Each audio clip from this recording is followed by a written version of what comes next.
Welcome to the Hardwood Hawgs Podcast. I'm your host, Mason Choate, but I'm not the most important person on this podcast. I have Jackson Collier, JC Hoops, with me. He's the guy that you're wanting to listen to, and we're going to have him with us throughout the season because he's part of the team over at HawgBeat.com, HawgBeat.com. We've got a lot of incredible stuff going on over there, including basketball coverage, and we have the top 100 Razorback basketball players of all time going. And next Tuesday, so we're releasing on Tuesdays. Next Tuesday, you'll get 25 through 11. Yesterday, we're recording this on Wednesday. Yesterday, on Tuesday, we released 50 through 26. And there were some people who were upset about that because apparently Rodney Clark's 3 years at Arkansas just didn't happen. So if you think Rodney Clark is not a top 100 basketball player in Arkansas program history, then you're just wrong. And I get that you're upset that he transferred to Butler, but you're wrong. Okay. That's not what this podcast is about. We got a lot to get to today. Nick Smith, Devo Davis, Ricky Council, Arkansas beat Troy. We're going to talk about all of it. But before we do, I want to remind you about our presenting sponsor, and it is Dead Soxy. They are a sock company based out of Dallas, Texas, and it's premium, high-quality socks made with the finest yarn and patented technology to keep the socks from slipping, to make it feel comfortable, and they also look good. They're well established within the Rivals network as well. If you are familiar with any other rival sites, including UGA Sports, Revel Grove, Sooner Scoop, Clemson Illustrated, Inside Indy Sports, all those sites, they're also there as well. So we're very appreciative of Dead Soxy for coming on to HawgBeat as well and helping us out. And of course, we want to help them out as well. So go to their website, deadsoxy.com. They do have some red and different little colorways that are Arkansas related. They're still working on getting licensed where they can put Arkansas logos on there, but that process is happening. And as soon as they do, they're going to have a lot of really, really cool stuff. They've made some socks for Eric Musselman, a guy that you might know. So go check them out, deadsoxy.com. We really appreciate them. You're a little late if you're just now hearing about them. You're a little late to their buy one, get one free that they had going throughout the past week, but you can still get some great stuff over there. So visit deadsoxy.com. All right, Jackson Collier, let's get into it. So before we recorded before the San Diego State game last week. So we're not going to spend a whole lot of time on it, but what an incredible game. Kimani Johnson coming up clutch. That dude, I mean, who would have thought that Kimani Johnson would have come into that game and did what he did? Like, that was incredible. And then you saw him, I mean, he played a significant amount of minutes against Troy on Monday as well. So, he definitely earned those minutes. But, with Nick Smith coming back, whenever Devo Davis comes back, he's not going to have those minutes, of course. So let's talk about Nick Smith. That's what we have to lead with. He's, an incredible player. He's a guy who's going to be a lottery pick. We have to talk about him. Got his first play time. Didn't fill out the stat sheet. But give me your first thoughts, Jackson. Yeah, so really just getting him on the court was the biggest thing. He's coming back from a knee injury and kind of want to ease him into that. I think he only played 6 minutes and didn't score. But the first thing, as soon as he got in, he he took a jump shot from deep and try to shake the nerves off a little bit, I think, too. And he looked kind of fluid, maybe a little apprehensive in his movement, but he wasn't like half-assing anything. He was running pretty hard and all that sort of stuff, maybe a little cautious, but it's one of those things where he got on the court and he was testing things out, and that's really all that there was to it. I think he grabbed a rebound, and that was all that he ended up recording in the stat sheet. But as far as moving forward, I think we're going to see him start playing more and more. That was on short practice. I think he only practiced once or twice before the Troy game. So definitely with the more practices he gets under his belt, with the more playing time he gets under his belt, I think we'll start seeing more and more of Nick Smith potentially start. I think it's up in the air whether he starts against San Jose State or not. But I think moving past San Jose State, I think looking at the Greensboro game next week, that would probably most likely be where he starts in the rotation. Yeah, I think, start or not, having him in the rotation at all against San Jose State is, it's big time. Eric Musselman said after the game that, all he could think about was the fact that after this game, Nick is going to have 4 days worth of practice leading up to Saturday's game against San Jose State, whereas he hasn't really had that. So he's going to have 4 days of practice where he's with the team, barring any setbacks. Musselman said he still had to talk to the doctors, but barring any setbacks, you have this week of practice where you're really going to start getting into that groove. And the good thing was we heard from Ricky Council and Mekhi Mitchell that they don't think that there's going to be an adjustment period for Nick because, they're with him in practice. They played with him overseas. They played with him against Rogers State. So, they know how to play with this guy. They don't think that he's going to have, an adjustment period where he has to figure things out because he's just that good of a player. So, whenever he starts is whenever he starts. But the fact that he's back, considering there were a lot of people who were just throwing stuff on the wall saying, I don't think he's going to play this year and it's not related to injury, all this, that's out the window. People just made stuff up about him. And so now you're seeing that he's going to play this year. And that's big time for Arkansas. What's not big time for Arkansas, at least against Troy, was that Devo Davis was not there. We got a statement from Eric Musselman. He's stepping away. Devo Davis is stepping away from basketball. We don't know how long it's going to be. Jackson, you're hearing that he'll be back this season. I think really all that we know is that it's just personal stuff, right? That's all we know. We don't know anything. We don't know any details. So, but of course, that's a guy that plays a lot of minutes for Arkansas, a veteran presence. He's a junior. You want to have him on the court. Absolutely. I mean, Devo Davis as a freshman, was a part of the first Elite Eight run that Eric Musselman had at Arkansas. Obviously with Moses Moody and Jalen Williams. And then as a sophomore, went on another Elite Eight run. So he's got the most tournament experience of anybody on this team. And he knows the system. And on top of that, he's an in-state kid. He's a fan favorite. Has always been a high energy guy who's always had a big smile and really interacted with the fan base and with kids and all that sort of stuff. So he really is the best parts of Arkansas basketball personified, on top of being a good player too. I mean, I think he was right at his career average this year. I think he was averaging 8.5 points a game, and that's pretty much where he's been at through every single year that he's been here so far. And it's hard to figure out where he fits in with this rotation with Nick Smith coming back, with Ricky Council playing so well and all that sort of stuff. You have his Devo as a veteran leader.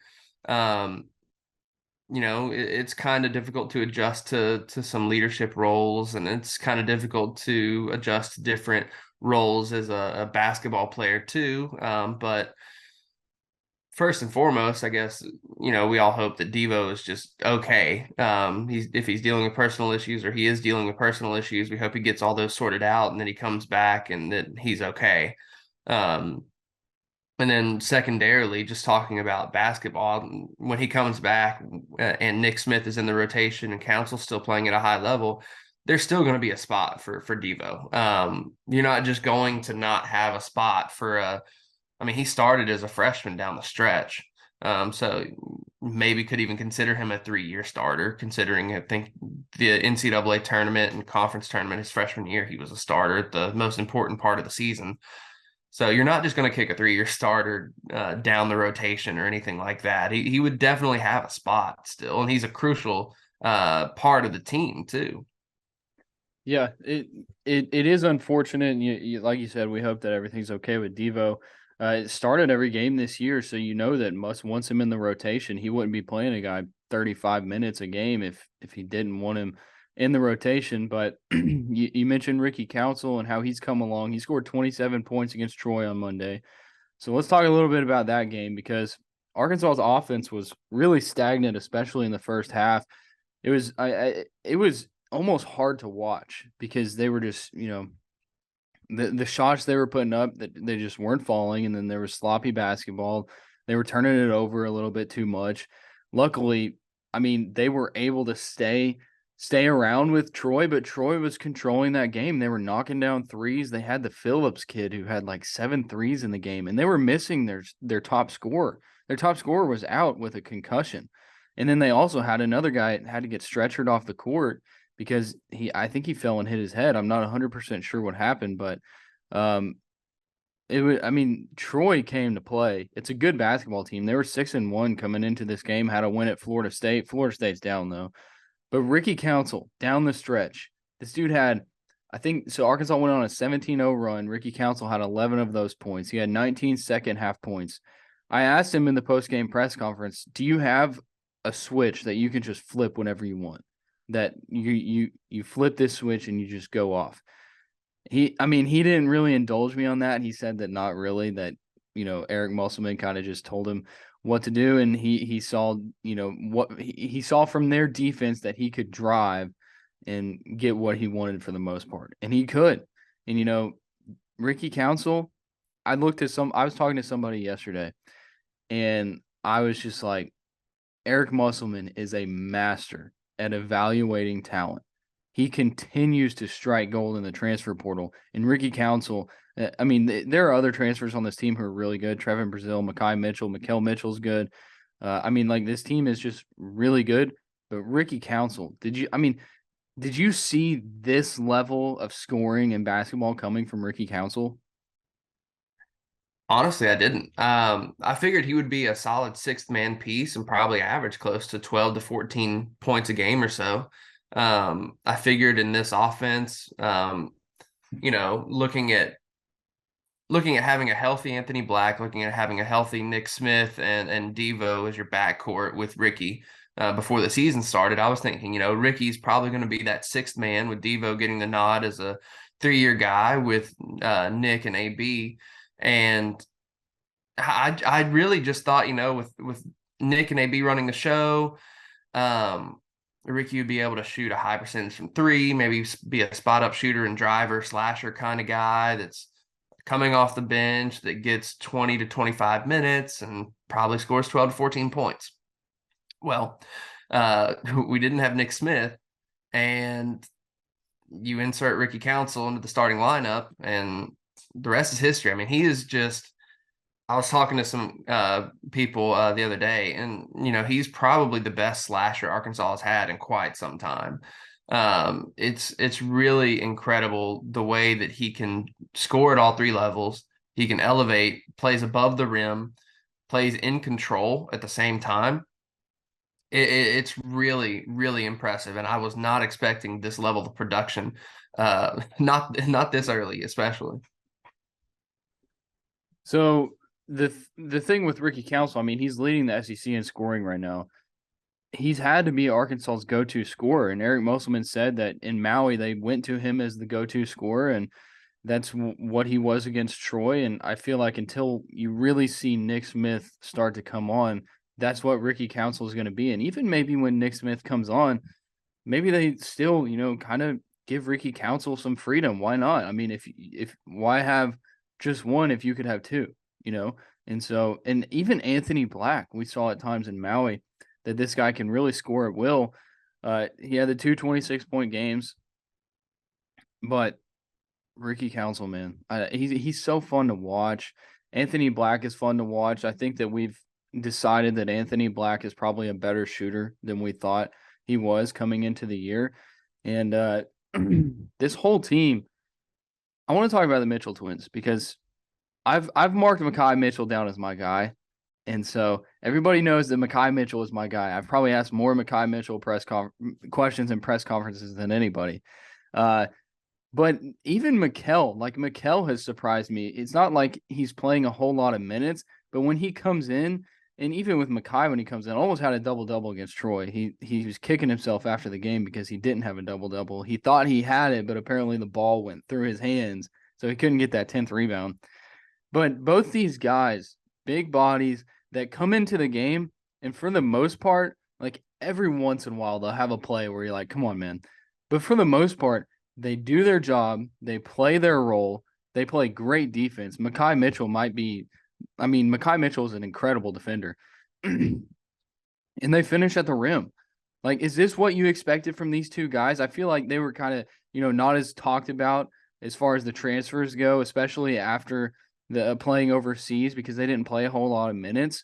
But now we're starting to see that these guys are going to be in the rotation, at least for the near future. And then we'll see if Muss decides to trim it down a little bit more. I like the Mitchell twins, Jackson. Yeah, I was high on the Mitchell twins coming out of Rhode Island. One of my good buddies in the Rivals Network actually is from DC and watched them growing up, and we talked about their games, how they'd fit into the Must system, all that sort of stuff. And so after talking with him, I was kind of pleased and excited about how their roles would shape up for Arkansas. And it's funny you bring up the Mackay near double double. He almost had a double double in the first half. I think he had 10 points and 9 rebounds in the first half and never got that 10th rebound. But which is unfortunate. But that was truly a dominant performance from Mackay Mitchell against Troy.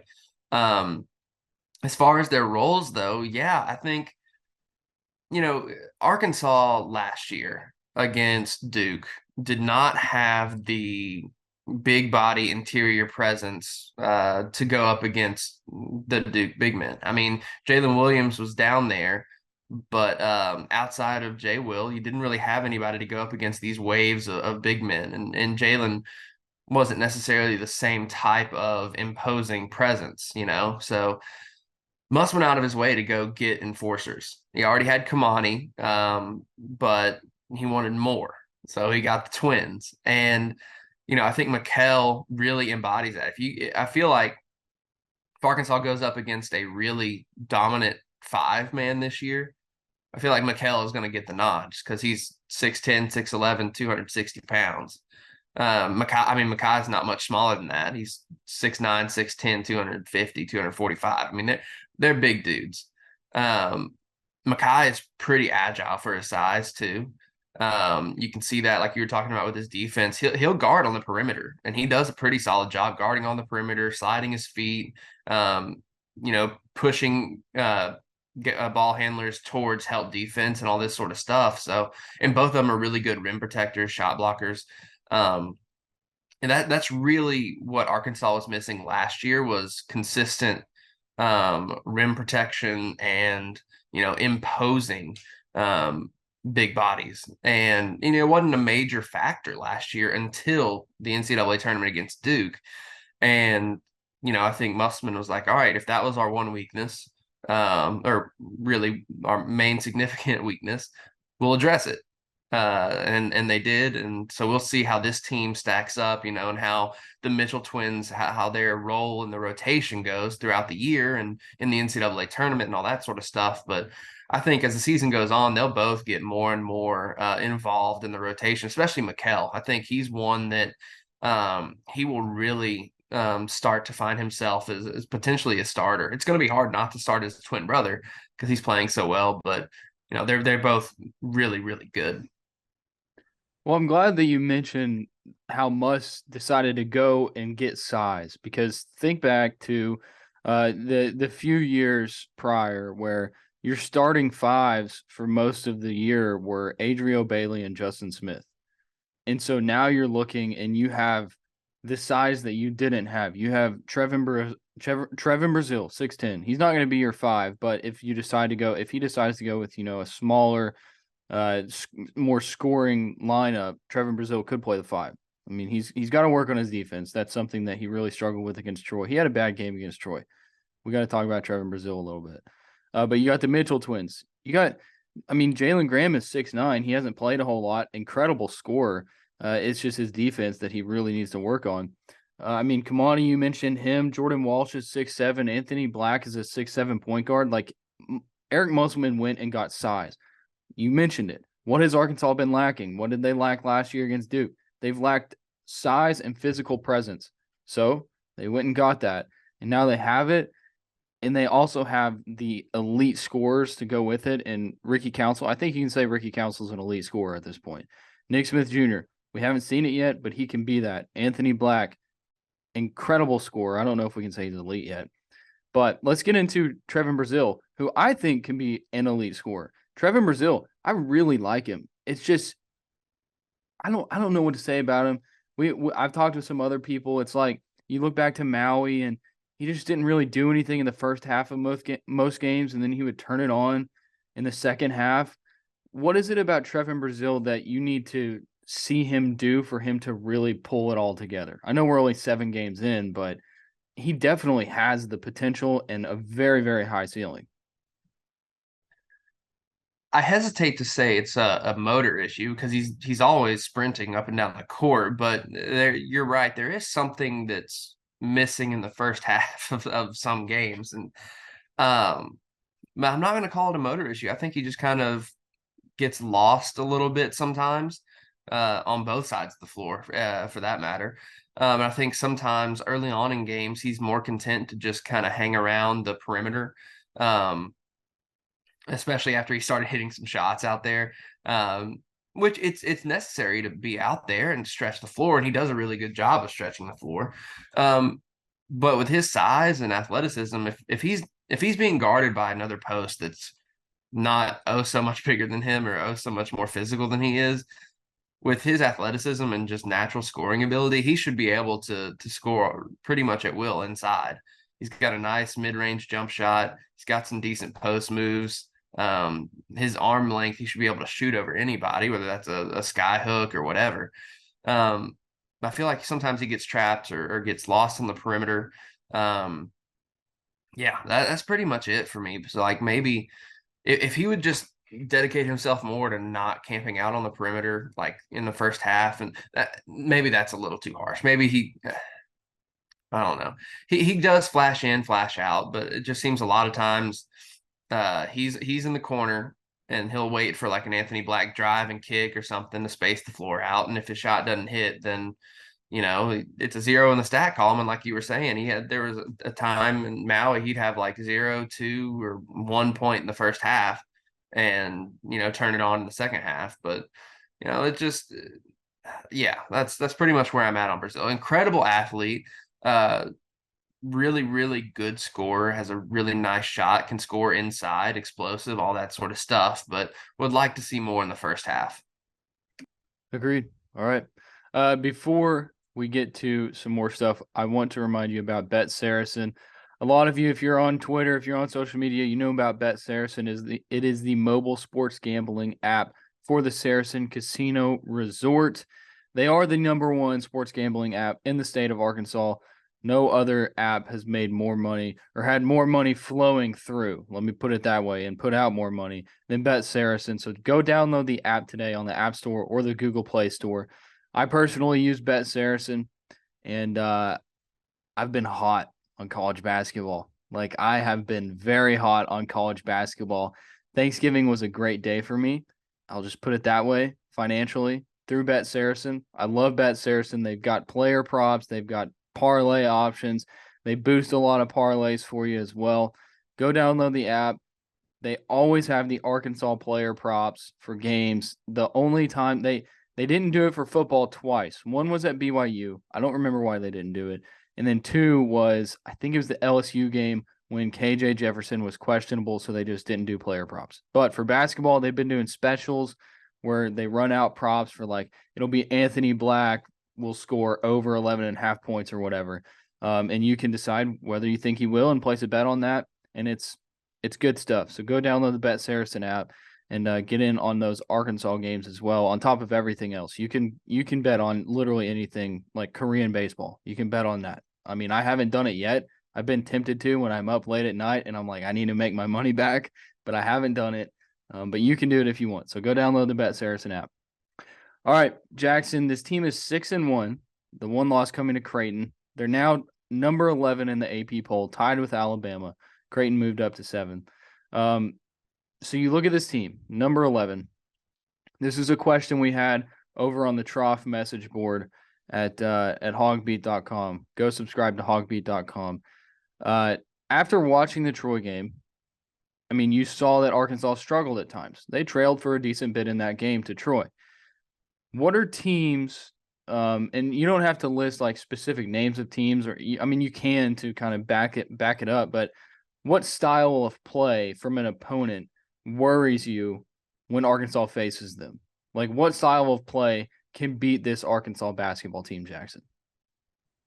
So I think teams that are willing to play zone on defense, that have really long and athletic guards, because if you can match up with Arkansas on size and length, on the perimeter, and then you go zone. Troy didn't even match up necessarily, and they went zone, and Arkansas went brain dead. It seemed like they didn't try to attack the middle. They tried to keep passing it around the perimeter and attack from the side and attack using angles and stuff. But, you know, Arkansas had their most success when Troy went man.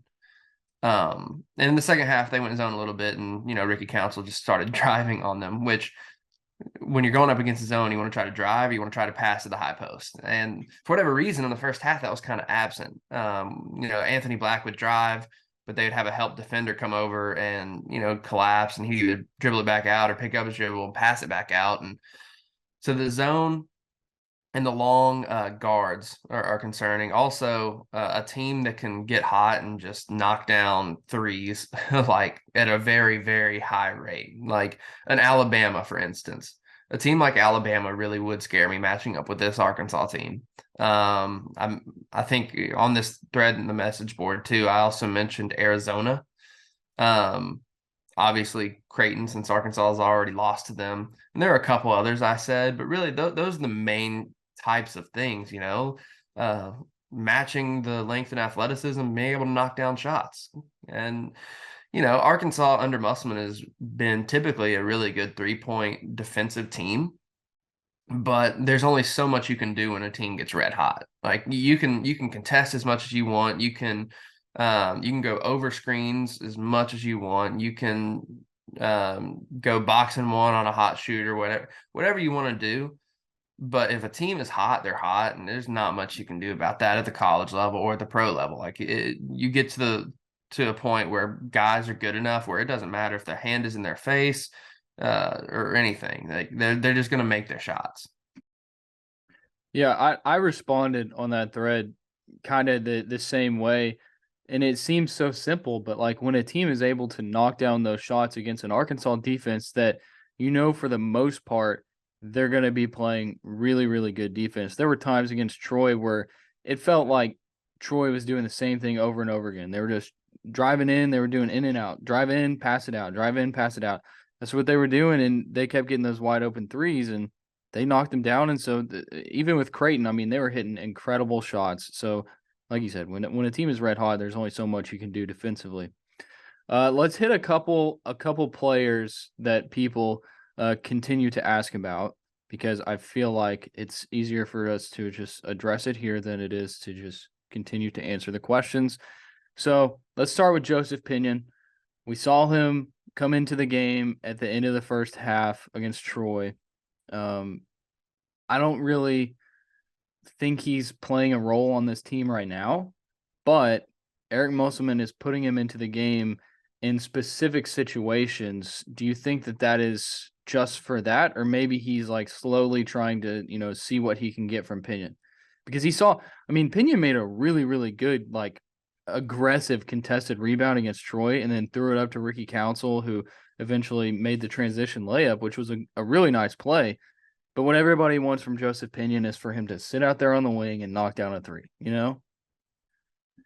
Yeah, no, absolutely. And it was a great rebound from Joseph too. It was I was impressed. But and I think part of the reason he got in against Troy is because they were running that zone, and if you're not attacking the zone, one way to beat a zone is to go inside out and knock down some threes, and Arkansas wasn't. So I think that's part of the reason he got in against Troy too. Also, just giving another guy an opportunity. The team wasn't playing very well. All right, well, let's throw out Joseph out there, see if he can make a difference. And, granted, he did. He grabbed a rebound, led to a transition basket. Yeah, I think he's a guy. I think you're right. I don't think he has a designated role yet. I don't think he has a spot that's for him yet. But I think as the season goes on, if he keeps progressing, Musselman complimented his defense multiple times in the preseason, which people may or may not have known was a strong suit for Pinion. It's defense is a lot about mentality and effort, and he has that. and he wants to see the floor. So he's going to play really good defense and play hard on the defensive end. So I think we might see a role for him, granted maybe a minor one, but if he keeps progressing defensively, knows the offense, and starts hitting shots in game situations, I think we see a minor role for Pinion this year. And then another guy that people continue to ask about is Jalen Graham. I mentioned him earlier, and he's a very, very, very good offensive basketball player. Defensively, I cannot get the image out of my head. I don't remember what game it is. It was the second or the third game. I can't get the image out of my head where he was in the paint guarding a guy, and really the best way to put it was he just gave up on the play and let the guy go right by him. I can't get that out of my head. I know defense is his issue, but people just continue to think about how great of a scorer he is. What is it with Jalen Graham? So yeah, I mean, you said it right there. It's his defense. I mean, he's a guy too. Like he's a great scorer offensively, and he has a great motor. He probably runs the floor better than most guys on the team. You watch out there, you play him. He's gassed after a couple minutes because he's sprinting full up and down the court. But he's not the best defender in the world. He gets in foul trouble very quickly too.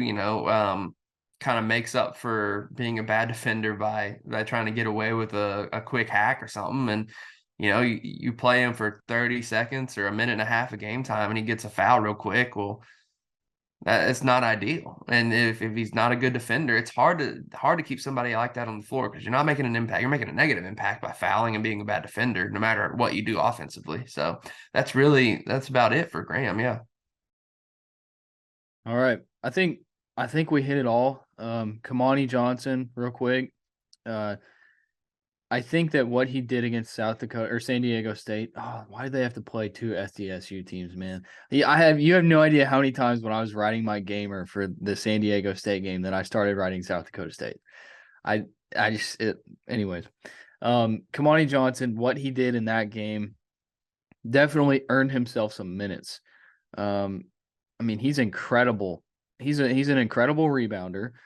And I think what he does a lot is he gets the rebound and then just tries to go up with it and just like throw the ball up and hope that he gets a foul call. And there was one time against Troy where he did that play, didn't get the foul call, and he was like, what the heck? And Troy just took it and went down the court. But Kimani Johnson is definitely a guy who he deserves a few minutes as of now. I like Kimani Johnson. You talk about motor. That's a guy who has a motor. He's a fun basketball player to watch, and he gets in, he knows his role, and he plays it well. So that's my tidbit on Kimani Johnson. Before we leave, I want to remind you about myperfectfranchise.net.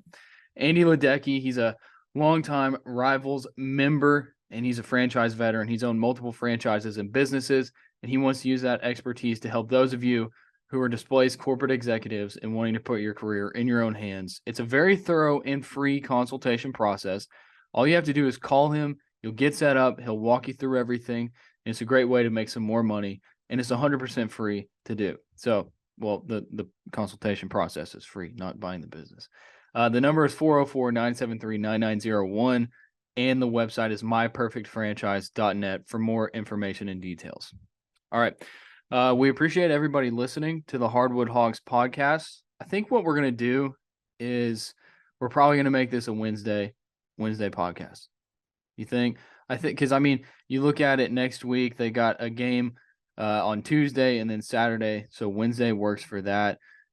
Unless they have Wednesday games. So you look forward, though, once the SEC season comes around, they play a lot of Wednesday games. So we might be doing Tuesday episodes, maybe Thursday episodes.